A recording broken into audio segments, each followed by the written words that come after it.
हरे कृष्णा। आप सभी लोगों का स्वागत है आज के सेशन में। तो सबसे पहले तो आप सभी लोगों को कार्तिक मास की हार्दिक शुभकामनाएं। तो अभी दामोदरी लगा सेशन शाम को 5:30 बजे चलता है, जिसमें आप सभी लोग आ रहे हो। उसमें आपको पूरा बताया है कि क्या करना है, कैसे करना है। अभी आज हम शुरू करने लगे हैं श्री कृष्ण की बुक, जिसको इंग्लिश में तो बोला जाता है कृष्णा बुक, और हिंदी में इसका नाम है श्री कृष्ण लीला पुरुषोत्तम भगवान। तो ये जो बुक है हमारी श्री कृष्णा बुक है, बेसिकली ये श्रीमद् भागवतम का जो 10th कैंटो यानी कि 10वां स्कंद है, उसका कंपाइलेशन है पूरा। तो आज हम ये स्टार्ट करने जा रहे हैं। उससे पहले हम मंगलाचरण कर लेते हैं। ओम अज्ञानतिमिरान्धस्य ज्ञानाञ्जनशलाकया चक्षुरुन्मिलितं येन तस्मै श्रीगुरुवे नमः। श्रीचैतन्यमनोभीष्टं स्थापितं येन भूतले स्वयं रूपः कदा मह्यं ददाति स्वपदान्तिकम्। नमः ओम विष्णुपादाय कृष्णप्रेष्ठाय भूतले श्रीमते भक्ति वेदांत स्वामिनिति नामिने। नमस्ते सारस्वते देवे गौरवाणी प्रचारिणे निर्विशेष शून्यवादी पाश्चात्य देश तारिणे। हे कृष्ण करुणा सिंधो दीन बंधो जगतपते गोपेश गोपिका कांत राधा कांत नमोस्तुते। तप्त कांचन गौरांगी श्री राधे वृंदावनेश्वरी वृषभानुसुते देवी प्रणमामि हरिप्रिये।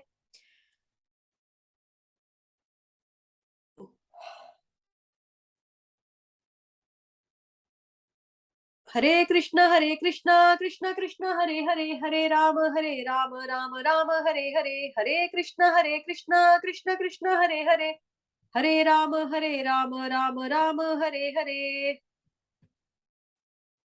आप लोगों का पुनः स्वागत है आज के सेशन में। तो आज हम पढ़ने जा रहे हैं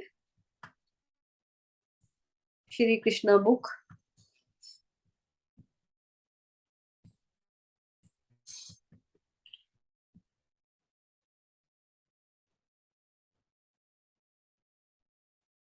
थिंक ये है पेज नंबर 12। हम यहाँ पे डायरेक्ट जाने की ट्राई करते हैं, थोड़ा स्लो चल रहा है नेट।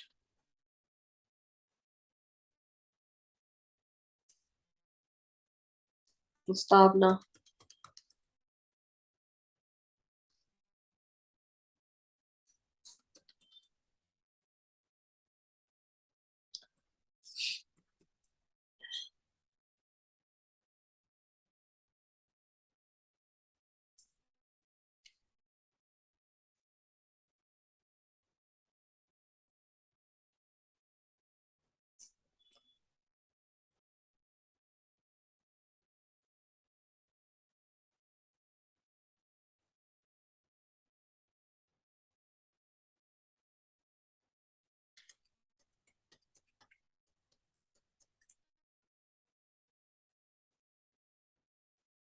क्षमा कीजिएगा, ये थोड़ा समय ले रहा है।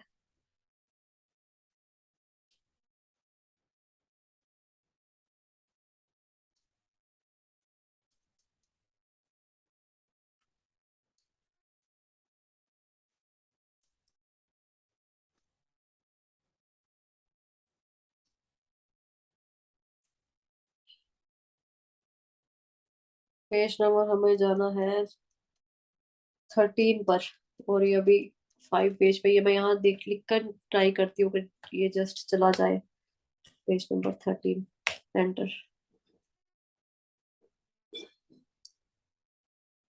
ओके, 13 में भी कुछ और ही है। पीडीएफ पे और हार्ड कॉपी में थोड़ा सा अंतर आई थिंक, क्योंकि यहाँ पे कंटेंट शो हो रहा है और यहाँ पर हार्ड कॉपी में तो प्रस्तावना पूरा ओपन है।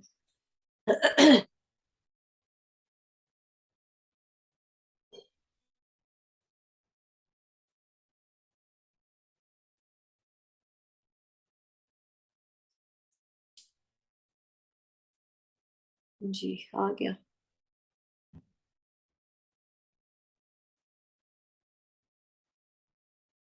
ठीक है। तो आप सभी लोगों के पास हार्ड कॉपी भी है ना, और सॉफ्ट कॉपी भी है सबके पास, बट स्टिल मैं इसको जूम कर देती हूँ जिन लोगों के पास नहीं है। पीडीएफ जो है वो मैंने दोनों ग्रुप्स में शेयर कर दिया है, टेलीग्राम पे फुल बुक डाल दी है, और व्हाट्सएप पे इतना हैवी फाइल सपोर्ट नहीं कर रहा था, तो मैंने उसको स्प्लिट करके 2 पार्ट्स में डिवाइड करके डाल दिया है। तो आप अपनी सुविधा अनुसार कहीं से भी डाउनलोड कर सकते हैं। तो प्रस्तावना में हमारे पास स्टार्टिंग में ही श्रीमद् भागवतम का श्लोक आता है, जो कि 10वां कैंटो यानी कि श्रीमद् भागवतम का 10वां स्कंध, उसका चैप्टर नंबर 1 और श्लोक संख्या 4 वहां से लिया गया है। और जैसा कि मैंने आपको पहले भी बताया कि श्रीमद् भागवतम का जो 10वां स्कंद है, उसका कंपाइलेशन है कृष्णा बुक। तो आप यही पढ़ेंगे तो आपको पूरा का पूरा इसमें काफी ज्ञान मिलेगा। जिस तरह से मान लो कि आपके पास समय कम होता है, तो आप यही बुक पढ़ोगे, वो भी बहुत काफी आपके लिए। एनीवेज, वैसे देखा जाए तो भक्ति में और अध्यात्म में तो हम जितना भी पढ़ लें वो कम ही रहता है हमेशा। बट फिर भी ये जो बुक है, ये पूरा 10वां स्कंद है श्रीमद् भागवतम का, और पूरा का पूरा कृष्ण भगवान जी के बारे में ही है। पूरा मतलब सूक्ष्म रूप से, मतलब काफी गहराई से उनके बारे में चर्चा पूरा इसमें किया गया। तो श्लोक इस तरह से है, इसको हम टुकड़ों में थोड़ा पढ़ने का प्रयास करेंगे। निवृत्तत शै रूप गीय मानाद भ वौष धा छोत्र मनो भी रामात क उत्तम श्लोक गुणा नुवादात पुमान विरज्येत बिना पशु घनात। तो स्टार्टिंग से है जी। पाश्चात्य देशों में जब कोई व्यक्ति कृष्ण जैसी पुस्तक के आवरण पृष्ठ को देखता है, तो वह तुरंत पूछता है कि कृष्ण कौन है। तो जैसा कि अभी आपने देखा है कि जैसे अभी मैंने शुरू किया, जस्ट कृष्णा बुक का जो फ्रंट कवर था बुक का, उसमें श्रीमती राधिका रानी और श्री कृष्ण भगवान जी का एक तस्वीर है। ठीक है। तो कहते हैं कि जो भी कोई देखता है तो पूछता है कि ये कौन है, कृष्ण के साथ यह किशोरी कौन है, आदि आदि। तो इसके स्टार्टिंग में ही मेरे को एक इंसिडेंट याद आ गया कि जैसे ये कृष्णा बुक है जो हम पढ़ रहे हैं अभी, ठीक है, उसमें भगवान कृष्ण की लीलाएं हैं बेसिकली। 10वें स्कंद की, श्रीमद् भागवतम के 10वां स्कंद की जो लीलाएं हैं कृष्ण भगवान जी की, वो पूरी पूरी कृष्णा बुक में है। वो सारी लीलाएं, मतलब 10th कैंटो का एक कंपाइलेशन है बेसिकली कृष्णा बुक। ठीक। तो भक्तों ने, मतलब कि जो कृष्ण के भक्त थे, उन्होंने जाकर दिया, जैसे कि यहाँ पर लिखा है कि पाश्चात्य देश में, पाश्चात्य देश मतलब वेस्टर्न कंट्रीज में, जब कोई व्यक्ति कृष्ण जैसी पुस्तक के आवरण पृष्ठ यानी कि फ्रंट कवर को देखता है, तो वो फौरन पूछता है कि कृष्ण कौन है, उनके साथ यह किशोरी कौन है, आदि आदि। तो इससे याद आ गया मेरे को, जो मैंने एक लेक्चर में सुना था। तो ये कृष्णा बुक जो थी बेसिकली दी गई थी माइकल जैक्सन के हाथ में। तो माइकल जैक्सन को हम सभी लोग भली भांति जानते हैं कि वो फेमस डांसर थे। तो माइकल जैक्सन ने देखा उसका फ्रंट कवर पे ये तस्वीर बनी हुई है राधा और कृष्ण भगवान की। तो माइकल जैक्सन ने कहा, who is he, who is this guy. तो भक्तों ने बताया कि ये हमारे कृष्ण भगवान है, श्री लॉर्ड कृष्णा। तो माइकल जैक्सन ने कहा, okay then who is this beautiful lady next to him. मतलब पूछा कि जो बहुत खूबसूरत नारी, जो किशोरी खड़ी है, ये कौन है जो भगवान जी के साथ खड़ी है। तो भक्तों ने बोला, दैट्स श्रीमती राधिका रानी, वो फीमेल गॉडेस है, she is the female goddess, the supreme goddess. फिर माइकल जैक्सन ने कहा, oh she is really gorgeous, is it possible that you replace this man face with my face. फिर इस ब्यूटीफुल लेडी के साथ ना मेरा फोटो होगा, मेरा फेस होगा, क्या ये चीज पॉसिबल है। तो जब भक्तों ने ये चीज सुनी माइकल जैक्सन जैसी महान हस्ती के मुंह से, तो उन्होंने क्या किया, कृष्णा बुक जो थी उनके हाथ से वापस उठा ली, उनको नहीं दी उन्होंने। जो वो एक तरह का गिफ्ट लेकर गए थे देने के लिए, प्रचार के रूप में गिफ्ट के लिए वो देने के लिए गए थे, उन्होंने वापस ले ली। उन्होंने बोला, यार ये तो बहुत ज्यादा एक स्वभाव जो है माइकल जैक्सन का ईर्ष्यालु स्वभाव है। बेसिकली यहाँ से हमें क्या पता चलता है कि वो भगवान से इतनी जलन खा रहे थे कि मतलब कि कृष्ण भगवान जी के साथ इतनी खूबसूरत कोई स्त्री कैसे खड़ी हो सकती है। उसको बताया भी माइकल जैक्सन को भक्तों ने कि ये हमारी माता है, ये फीमेल गॉडेस है, ये हमारी माता है, हम इनकी पूजा करते हैं, ये कृष्ण भगवान जी की अर्धांगिनी है। मतलब कुछ भी जो भी, मतलब उन्होंने अपनी तरफ से समझाया, बट नहीं समझ में आया तो भक्तों ने उनके हाथ से किताब ले ली। एनीवेज, हम आगे आते हैं। इसका तत्काल उत्तर दें कि कृष्ण परम भगवान है। वह कैसे? इसलिए कि वे परमेश्वर के वर्णों से पूरी तरह से मेल खाते हैं। अभी जैसा कि हम जानते हैं कि जो भागवतम है, जो वेदास हैं, मतलब जो भी हमारे शास्त्र हैं, ठीक है, चार वेदास ले लो और जो पंचम शास्त्र, जो हमारे पंचम वेदास है वो ले लो, तो उसमें साफ साफ भगवान जी की क्या डेफिनेशन है, परिभाषा है, क्या क्वालिटीज है, क्या क्या वर्णन है, क्या किसको हम भगवान मान सकते हैं, सब कुछ बता रखा है हमारे शास्त्रों में। तो उन शास्त्रों के बेसिस पर कृष्ण भगवान जो है वो पूरी की तरह से मेल खाते हैं, तो इसलिए उनको भगवान ही कहना है। और वैसे भी हम जानते हैं, हमने बहुत बार पढ़ लिया है कि श्रीमद् भागवतम का जो पहला स्कंद है, उसका जो तीसरा अध्याय है, उसका जो 28वां श्लोक है, वहां पे साफ लिखा है कि कृष्णस्तु तू भगवान स्वयं, कि कृष्ण ही भगवान है ना। तो दूसरे शब्दों में कृष्ण भगवान है क्योंकि वे सर्वा आकर्षक हैं। अभी कई लोगों को पता नहीं होता एक्चुअली कि कृष्ण का मतलब क्या होता है। तो कृष्ण भगवान का मतलब ही होता है कि जो अट्रैक्ट करे, जो अट्रैक्टिव हो, जो आपको खींच ले अपनी तरफ, जो अपनी तरफ आकर्षित कर ले। ठीक है, सर्व आकर्षक, पूर्ण रूप से जो आकर्षक है उसको बोला जाता है कृष्ण। तो कृष्ण भगवान का मतलब क्या हुआ नाम का, जो सर्व आकर्षक है। तो पूर्ण आकर्षण सिद्धांत के अतिरिक्त भगवान शब्द का कोई अर्थ नहीं रखता। तो कोई सर्वाकर्षक किस तरह हो सकता है? सबसे पहली बात तो यह है कि यदि कोई अत्यंत धनी है और उसके पास अत्यधिक धन है, तो वह सामान्य जनता के लिए आकर्षित हो जाता है। इसी प्रकार यदि कोई अत्यंत शक्तिशाली है तो वह भी आकर्षित हो जाता है। यदि कोई अत्यंत विख्यात है तो वह भी आकर्षक हो जाता है। यदि कोई अत्यंत सुंदर या ज्ञानी या सभी प्रकार की संपदा से अनासक्त होता है तो वह भी आकर्षक हो जाता है। अब हम इस पे चर्चा करेंगे कि यदि इस प्रकार कोई अत्यंत शक्तिशाली या सामान्य जनता के लिए अगर किसी के पास धन है तो देखा जाए, अगर हम भौतिक जगत में देखते हैं, मान लो भी जैसे हमने देख लिया, सुन लिया अंबानी के बारे में, हम कहेंगे वाह कितने अमीर हैं, कितना पैसा है उनके पास, अंबानी तो बहुत रिच है। तो हम उनको जानते हैं, ठीक है, उनकी सोसाइटी में पहचान है। किस वजह से पहचान है? वो बहुत अमीर है, वो बहुत रिच है, इस वजह से उनकी पहचान है। अत्यंत धनी है, उनके पास अत्यधिक धन है, इसलिए सामान्य जनता के लिए वो सेंटर ऑफ अट्रैक्शन हो जाता है, आकर्षण का केंद्र हो जाता है।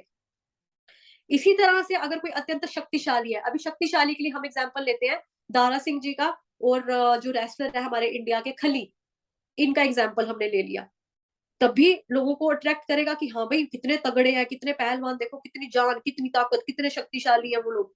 या फिर अगर कोई अत्यंत विख्यात है, कोई बहुत ज्यादा फेमस है, तो वो भी आकर्षक हो जाता है कि देखा कितना मशहूर है, कितना फेमस है। तो यदि कोई अत्यंत सुंदर या ज्ञानी या सभी प्रकार की संपदा से अनासक्त होता है तो भी वह आकर्षक हो जाता है। अगर कोई सुंदर है, नॉलेजेबल भी है, सभी प्रकार की उसके पास ऐश्वर्य मौजूद है, मतलब पैसा, नाम, शोहरत, दौलत, शोहरत सब कुछ है उसके पास, फिर भी वो अ, मतलब आकर्षक का केंद्र एक बन जाता है। इस सब के बावजूद, होने के बावजूद, अगर वो किसी के प्रति आसक्ति नहीं रखता, यहाँ पे क्या शब्द है, अनासक्त होता है, आसक्ति नहीं रखता, तब भी वो आकर्षक हो जाता है। अतएव हम अनुभव के आधार पर देखते हैं कि कोई भी व्यक्ति, नंबर 1 संपत्ति, नंबर 2 शक्ति, नंबर 3 यश, नंबर 4 सौंदर्य, नंबर 5 ज्ञान तथा नंबर 6 त्याग के कारण आकर्षक बनता है। अभी ये जो चर्चा आई है, ये जो नाम, जो पॉइंट्स हमने पढ़े हैं, गिने हैं, ये हम श्रीमद् भागवतम की इंट्रोडक्शन में भी बहुत बार पढ़ चुके हैं, मैंने आपको बहुत बार करवाया। ठीक है, आपने बाकी किताबों में भी पढ़ा है, और जब आप अन्य शिक्षा गुरुओं से लेक्चर में जाते हैं, सुनते हैं, पढ़ते हैं, वहां पर भी आपने षड ऐश्वर्यों के बारे में सुना है। अभी हम इसको थोड़ी सी अलग वे में हल्की सी चर्चा करने की कोशिश करते हैं कि जैसा ऊपर क्या लिखा है इन्होंने, यदि कोई इस संसार में अत्यंत शक्तिशाली है। तो पहला पॉइंट इसमें आ गया संपत्ति का। तो संपत्ति में मैंने आपको एग्जाम्पल दिया था अंबानी जी का, ठीक है, अंबानी का एग्जाम्पल दिया। अभी अंबानी के पास बहुत संपत्ति है, बट ऐसी संपत्ति जो है, देखा जाए तो अभी तो वो देखो, उस बंदे के पास दिमाग बहुत ज्यादा है, ठीक है, दिमाग है, स्टाफ है, जो वो अपने पैसों को इन्वेस्ट करते हैं, और हर सेकंड में वो काफी लाखों रुपए जो है वो कमा लेते हैं। बट आप भौतिक जगत में अपने आगे पीछे के लोगों को देख लो, जो आपके रिश्तेदारों में से कोई एक होगा कि जो आपको लगता है कि हाँ इसके पास बहुत रिच था, बहुत प्रॉपर्टी है या थी। बट टाइम के साथ कभी ऐसा होता है, कभी आपने किसी रिश्तेदार को ऐसा देखा होगा जरूर कि उनके पास बहुत पैसा था, मतलब सुखी संपन्न परिवार था, लेकिन घर में एक परिवार के सदस्य को ऐसी प्रॉब्लम हो जाती है, ऐसी बीमारी लग जाती है। मान लो कि एक बीमारी होती है कि जिसमें इंसान का जो खून होता है हर 3 महीने के बाद जाकर चेंज करवाना पड़ता है, और वो भी फॉरेन कंट्री में जाके चेंज करवाना पड़ता है, विदेश में जाकर। तो ऐसे केस में क्या होता है कि घर पे जब ऐसी बीमारी आ जाती है और ऐसे इलाज करवाना पड़ता है, तो घर जो होते हैं वो खाली होना शुरू हो जाते हैं। वो कहते हैं ना, बूंद बूंद से सागर भरता है। लेकिन अगर एक बार आपका भर गया एक तालाब जैसा कुछ भी, और उसमें आप बाल्टी भर भर के निकाली जा रहे हो, निकाली जा रहे हो, निकाली जा रहे हो, तो एक दिन वो खत्म भी हो जाएगा। तो इसका मतलब भौतिक जगत में ये जो संपत्ति वाला केस है, ये मतलब खंडित हो गया, है ना। उसके बाद है शक्ति। शक्ति में मैंने आपको एग्जांपल दी थी भौतिक जगत की, दारा सिंह की और खली की। अभी खली के केस में क्या है कि खली अच्छा खासा पहलवान रेसलर इंडियन का, काफी नाम कमाया इन्होंने, है ना। इंडिया में और बाहर के मुल्कों में जाकर भी काफी देश का नाम रोशन किया। लेकिन अंग्रेजों ने इनकी एक नस पकड़ ली। वो नस क्या पकड़ी कि खली जो है, अगर उनके घुटनों के ऊपर मारा जाता है ना, तो वो दोबारा खड़े नहीं हो सकते। तो खली के ऊपर बार बार प्रहार किया जाता था जब वो खेलने जाते थे, है ना, अखाड़े में। तो वहां पर बार बार उनके घुटनों पे मारा जाता था, जिसकी वजह से वो ताकत ही नहीं बची है उनकी। अगर एक बार ही गिर गए तो उठ नहीं सकते, अदरवाइज उसके अंदर ताकत बढ़ी थी। तो दैट मीन्स की ये शक्ति जो है, टेम्परेरी शक्ति हुई खली की। अगर दारा सिंह का भी अगर एग्जाम्पल लेते हैं यहाँ पे, तो दारा सिंह अपनी जवानी के टाइम पे, यंग एज में जब थे, बड़ी अच्छी बॉडी थी। शेर के साथ भी उन्होंने फाइट किया एक फिल्म के दौरान, ठीक है।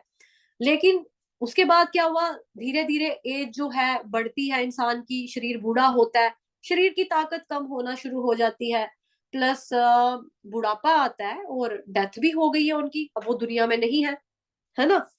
तो यश की बात अगर की जाए, तो यश जो है, हमारे समाज में बहुत सारे लोग हैं जो फेमस है। बहुत सारे लोग होते हैं जो फेमस है। अभी कुछ अगर हम गुरुओं की बात करें, तो कुछ गुरु फेमस थे, उन्होंने नाम शोहरत कमाई काफी, लेकिन आज की डेट में वो जेल पे भी है, मैं नाम नहीं लेना चाहूंगी। और अगर पॉलिटिशियंस की बात की जाए, तो हाँ, देश में ऐसे हमारे नेता भी हुए हैं, या ऐसे पॉलिटिशियंस भी हुए हैं जिन्होंने बहुत वाही वाही कमाई, बहुत नाम शोहरत कमाया, लेकिन बाद में वो भी हमें जेल में देखने को मिले। घोटालों के केसेस में फंसे हुए मतलब हमें देखने को मिला कि घोटाले किए उन लोगों ने। तो यश तो उन्होंने भी कमाया, साथ ही कुछ टेम्पररी तौर पे यश कमाया, बाद में अपयश भी हो गया, राइट। सौंदर्य की बात करें, सौंदर्य की बात करेंगे, तो सुंदर बहुत सारे लोग होते हैं, बहुत बहुत सुंदर लड़के भी होते हैं, है ना। ऐश्वर्या राय बहुत सुंदर है, सुष्मिता सेन, विश्व सुंदरियां, ब्यूटी क्वींस जिनके भी नाम ली जाए, मतलब हम शॉर्ट में बताएंगे, सभी सुंदर है। लड़कियां भी अट्रैक्ट होती है, अगर कोई लड़का सुंदर है, जैसे जॉन इब्राहिम है, उसकी बॉडी अच्छी है, तो हाँ भी सुंदर है, अच्छा लगता है। लेकिन जॉन इब्राहिम, ऐश्वर्या राय, ये लोग अगर बूढ़े हो रहे हैं, या होना शुरू हो चुके हैं ऑलमोस्ट, कि देखो ऐश्वर्या राय जब थी यंग एज में कितनी अच्छी लगती थी, फिर शादी होगी, बच्चे पैदा हो गए, अभी धीरे धीरे ओल्ड हो गई है, फिल्मों में काम मिलना बंद हो गया, एज ओवर हो गई है उसकी, अभी मूवीज में काम भी नहीं है। बूढ़ी हो जाएगी तो चेहरे पे वही झुर्रियां, सफेद बाल, दांतों का गिरना, टूटना, तो ये उनको भी है ना, राइट। तो सौंदर्य मतलब सदा नहीं रहेगा किसी का भी। ज्ञान जो है, नॉलेज, अगर कोई व्यक्ति हमारे समाज में मिलता है आपको देखने को कि हाँ भाई इसने बहुत सारा पढ़ा है, बहुत पढ़ाई किया है, इनके पास 4-5 अलग अलग डिग्रीज हैं, किसी ने 3 ट्रिपल एमए है कोई किया हुआ। अब जैसे मान लो कि मैंने हिंदी भाषा में एमए किया है, ठीक है।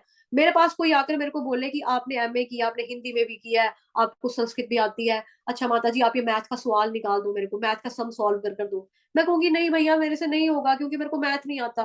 तो दैट मीन्स कि मेरा ज्ञान क्या हो गया, यहाँ पे फेल हो गया ना, मेरे को हर एक चीज का ज्ञान नहीं है। त्याग की बात अगर हम करते हैं, छठा पॉइंट है, त्याग के कारण भी कोई आकर्षक बनता है। तो त्याग की बात अगर हम करें समाज में, या अपने ऊपर ही अगर हम एग्जाम्पल लें, तो त्याग का मतलब क्या होता है, कि त्याग करना, वैराग्य की भावना आना, कि छोड़ देना। कई बार ये होता है कि हम अपने घर में छोटे भाई बहनों के लिए कुछ छोटा मोटा त्याग कर देते हैं, कि एक ही चॉकलेट बची थी, चलो छोटा है ये खा लेगा, मैंने त्याग कर दिया, ठीक। आज मुझे कहीं और जाना था, लेकिन मुझे बोला गया आज के दिन तुम घर पे रुको, आज हम कहीं और जाना चाहते हैं, कोई और जाना चाहता है, मतलब मेरी जगह मेरे मम्मी पापा या भाई बहन जाना चाहते हैं, और मुझे बोला कि तू घर की रक्षा कर, रखवाली कर, घर का ध्यान रख, तो मुझे घर पे छोड़ दिया। एक दो बारी मैं और एडजस्ट कर लूंगी, छठी सातवीं बारी मेरा दिमाग खराब होगा, मैं कहूंगी यार हर बारी मैं ही क्यों एडजस्ट करूं, मतलब मैंने ही त्याग देने का ठेका दे के रखा हुआ है आप लोगों का, मैं ही बलिदान देती रहूंगी, मतलब मेरी कोई ख्वाहिशें नहीं है, मेरा कोई पर्सनल इंटरेस्ट नहीं है, मेरी कोई सोशल लाइफ नहीं है, मेरा मन नहीं करता अपने दोस्तों के पास आने जाने का। तो वैराग्य का मतलब यहाँ पे मतलब ये सारी की सारी चीजें खत्म हो जाती हैं अगर हम भौतिक जगत की बात करते हैं। लेकिन यहाँ पर हम भगवान जी के बारे में बात करते हैं। संपत्ति, संपत्ति के मामले में अगर बात की जाए, तो जैसा मैंने एग्जांपल दिया कि अंबानी का या किसी हमारे रिश्तेदार में कोई अगर बहुत अमीर है, तो कोई घर में प्रॉब्लम आ जाती है, बीमारी आ जाती है, बिजनेस में लॉस हो जाता है, कंपनी में आग लग जाती है, करोड़ों का नुकसान हो जाए, तो पैसा धीरे धीरे वापस बिजनेस को रीएस्टैब्लिश करने के लिए क्या करना पड़ेगा हमें, वापिस से हमको वो करना होगा ना, पैसा लगाना पड़ेगा। तो दैट मीन्स हम अपना पैसा दूसरी जगह लगाएंगे तो ऑब्वियसली पैसा थोड़ा बहुत तो कम होगा, और उसी लेवल का बिजनेस स्टैंड करना है जिस लेवल पे हम थे, तो और ज्यादा कम होगा, और वापिस बिजनेस को वैसा ही फीडबैक मिले, वो भी पॉसिबल है। चांसेस 50-50 है कि हाँ भाई कंपनी टूट गई थी, इनकी पूरा खराब हो गया था, खत्म हो गया था, पता नहीं क्या है, कैसे इनका अभी क्वालिटी क्या होगी इनके मटेरियल की, रॉ मटेरियल या जो भी हम पक्का माल, कच्चा माल, जो भी कंपनीज का रहता है, पता नहीं कैसा होगा, तो कोई हमसे खरीदे, ग्राहक बने ना बने, वैसा पैसा हमारे पास बन पाए ना बन पाए, कोई चांसेस नहीं है ना। लेकिन अगर हम भगवान जी की बात करते हैं, तो भगवान जी जो है कृष्ण भगवान, उनके पास संपत्ति, शक्ति, यश, सौंदर्य, ज्ञान और त्याग, ये छह की छह चीजें, इसको हम षड ऐश्वर्य कहते हैं भगवान के, ये छह की चीजें जो है पूर्ण मात्रा में अवेलेबल है, उपलब्ध है, पूर्ण मात्रा में उपलब्ध है, पूर्ण मात्रा में अवेलेबल है। तो उनके पास कोई कमी नहीं है। लक्ष्मीपति जो है, ठीक, लक्ष्मी माता जो है, आपने देखा होगा अक्सर तस्वीर में विष्णु भगवान जी के चरणों में हमेशा विराजमान रहती है, चरणों की कभी मसाज करते हैं, कभी पैरों को दबाते हैं, मतलब चरण की सेवा करते हैं विष्णु भगवान की। तो विष्णु भगवान ये जो लक्ष्मी भगवान की सिर्फ पूजा करेंगे अपने घर में, तो लक्ष्मी क्या कहती है कि भाई मैं चंचल हूँ, आज यहाँ तो कल वहां। लेकिन अगर आप हरि नारायण की पूजा करते हो, विष्णु भगवान की पूजा करते हो, तो मैं आपके साथ ही हूँ, आपके पास ही रहूंगी, क्योंकि मैं वहां रहती हूँ जहाँ पे हरि की कथा होती है, जहाँ पे विष्णु भगवान जी की पूजा होती है।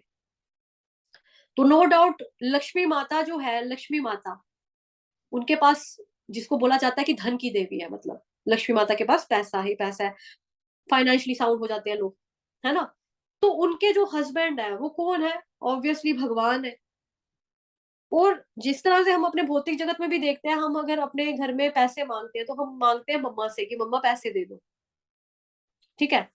तो मम्मा अगर जॉब नहीं करती, तो मम्मा कहाँ से लेती है पैसे, पापा से ही लेकर हम हमको देती है। तो सिमिलरली यहाँ पे देखा जाए तो भगवान जी ही है मेन, जिनके पास पूर्ण रूप में सारी की सारी चीजें हैं, क्योंकि पुरुष का कर्तव्य होता है स्त्री की सुख सुविधाओं का ध्यान रखना। तो भगवान जो है अपनी वाइफ को देते हैं, आगे हम बच्चे जो हैं, हम जाकर माता से मांगते हैं कि लक्ष्मी माता जी की पूजा करते हैं, ठीक, तो हमें माता देती है, बट माता कहाँ से लेकर देती है, पिता से लेकर देती है। ठीक, समझ में आया ये पॉइंट। उसके बाद है जी शक्ति। शक्ति की बात अगर हम भगवान जी की करेंगे, तो भगवान जी में बहुत शक्ति है। जस्ट भगवान जी पैदा प्राकट्य हुआ है, जिस भगवान जी का कृष्ण प्राकट्य जब होता है, तो हम देखते हैं कि किस तरह से जेल के ताले जो है अपने आप खुल जाते हैं, हथकड़ियां, बेड़ियां, माता पिता की, उनकी देवकी माता जी की और वासुदेव जी की खुल जाती है, बेड़ियां कट जाती हैं अपने आप, और उसके बाद रास्ते खुल जाते हैं, छिक्कू आता है एक टोकरी जिसमें भगवान कृष्ण जो है बैठते हैं, और वासुदेव जी उनको लेकर जा रहे हैं, शेषनाग जी आते हैं, किस तरह से एक छाते के रूप में उनको आकर पूरा प्रोटेक्ट करते हैं कि भगवान जी के फेस के ऊपर बारिश ना पड़े। भगवान जी की एक्चुअली बारिश भी सेवा करना चाहती है, तो शेषनाग जी कहते हैं चरणों की सेवा कर लो, फेस की मत करो, भगवान जी को ऐसे मत करो, आप बस चरणों की सेवा कर लो। तो चरणों के ऊपर झमाझम बारिश होती है, वो सेवा करते हैं अपनी। तो भगवान जब पहुंचते हैं, उसके बाद पूतना वध बहुत छोटी सी एज में, कुछ महीनों के बच्चे ने किया, ठीक है। उसके बाद जब गोवर्धन पर्वत उठाते हैं, चिच्ची उंगली के ऊपर, बिल्कुल छोटी वाली उंगली पे उठाते हैं, और इस तरह से उठाते हैं जिस तरह से कोई गुब्बारा उठाकर खड़ा है, और कब कितने दिन तक, 7 दिन तक लगातार भगवान ऐसा करते हैं। हम लोगों के अंदर अगर शक्ति है, हैंड्स अप अगर हमको बोलाएगा कोई कि खड़े रहो हाथ ऊपर करके, 10-15 मिनट से ज्यादा नहीं हो पाएगा, हमारी आर्म में दर्द होना शुरू हो जाएगा, बाजू में पेन होने लग जाएगा। तो हमारी संपत्ति, हमारी शक्ति यहाँ पे फ्लॉप होती है, लेकिन भगवान के पास क्या है, अनंत मात्रा में है ये, सीमित नहीं है, असीमित मात्रा में है। हमारी लिमिट्स है इन चीजों की। यश की बात की जाए तो भगवान इतने फेमस है, इवन नास्तिकों के बीच में भी भगवान जो है वो फेमस है। नास्तिक लोग भी जो है वो भी भगवान को मानते हैं। अब कुछ लोग जो कहते हैं ना भगवान नहीं होते, भगवान नहीं होते, वास्तव में कोई चीज अगर नहीं होती है, तो उसका लोगों को नाम भी नहीं पता होता, जिक्र भी कोई नहीं करता कि हाँ ये चीज नहीं है। बट कोई अगर होता है, तो उसी के बारे में इंसान कहते हैं कि ये नहीं होता। तो भगवान ऑब्वियसली है। यश की बात कर रहे हैं वहां पे हम भगवान की, तो भगवान अभक्तों के बीच में भी, नास्तिकों के बीच में भी भगवान फेमस है, कि हर कोई जानता है कि कृष्ण जो है वो माखन चोर है, कृष्ण लीला। एग्जाम्पल भी लोग अपने नाम पर दे देंगे जो नास्तिक होंगे, हम करें तो करेक्टर ढीला, भगवान करें तो रास लीला, तो वो नाम देते हैं, दैट मीन्स उनको पता है भगवान करने वाले हैं, भगवान ही सुप्रीम इंजॉयर है, तो इनडायरेक्टली वो मानते हैं कहीं ना कहीं कि कृष्ण ही भगवान है, तो फेमस है भक्तों के बीच में भी। नास्तिकों के बीच में भी, और ऑब्वियसली हम भक्तों के बीच में भी, तो हमारी तो दिलो जान है, हम तो सर पे बिठाते हैं उनको। ठीक है, सौंदर्य की बात करें तो सौंदर्य का ऑलरेडी यहाँ पे है कि कृष्ण का मतलब क्या होता है, सर्व आकर्षक, जो दूसरे को अट्रैक्ट करता है। तो भगवान जी की एक एक चीज, जैसा कि अभी हम दामोदर लीला में डिस्कस कर रहे थे कि भगवान जी के जो पाँव है, हाथ है, वो किस तरह से लोटस की तरह, लोटस की तरह। तो लोटस में क्या है कि चरण कमल उनके लोटस की तरह बिल्कुल कोमल कोमल पंखुड़ियां, कि अगर हम हाथ लगाएंगे तो पूरा मांस अंदर दब जाएगा, इतना कोमल स्किन भगवान जी की है। ठीक है, खूबसूरती का हो गया, सौंदर्य का हो गया, ज्ञान, भगवान आदि गुरु है, क्योंकि समस्त ज्ञान उन्हीं से आता है, सारा का सारा ज्ञान जो है उन्हीं से आता है।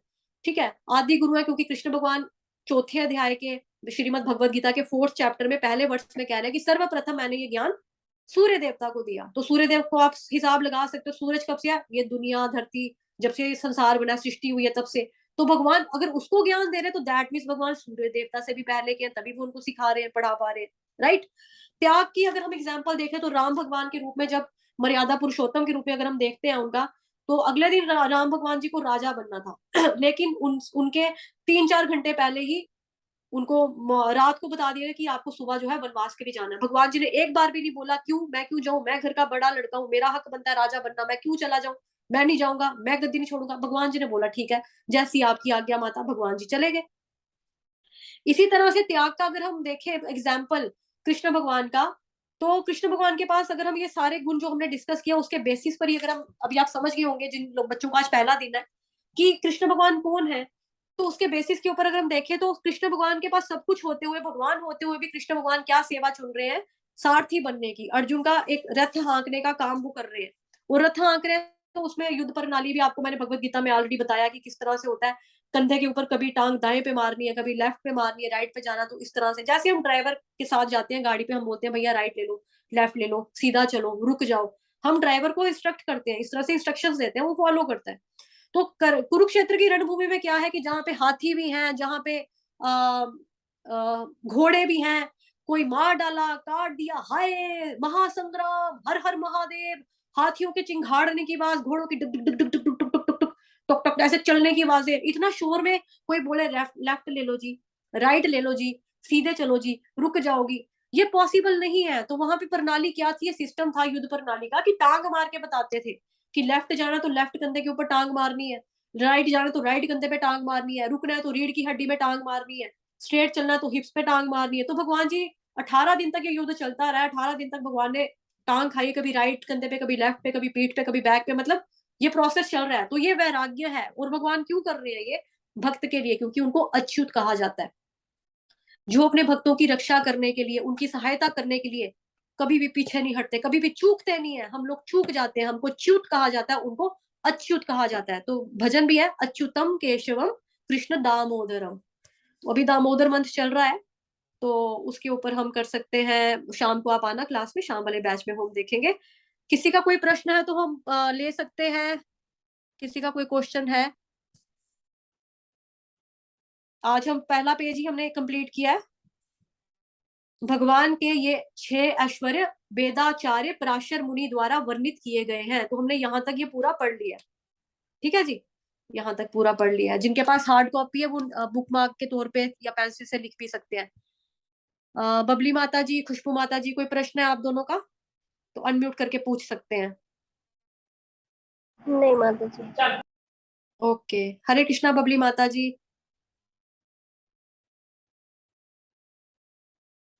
ओके, चलिए ठीक है, फिर हम विराम लेते हैं यहाँ पे। एक बारी हरे कृष्ण महामंत्र का 3 बार जाप करेंगे, अनम्यूट करेंगे सभी अपने आप को। भक्त जो कर सकते हैं करिए, जो नहीं कर सकते तो दैट्स ओके। हरे कृष्णा कृष्णा कृष्णा हरे हरे, हरे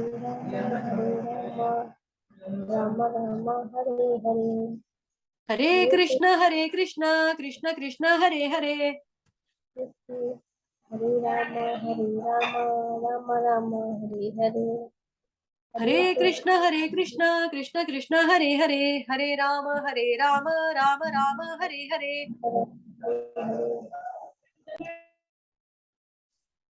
श्रीला प्रभुपाद की जय, सभी भक्तों की जय, आज के आनंद की जय, आज की कथा की जय।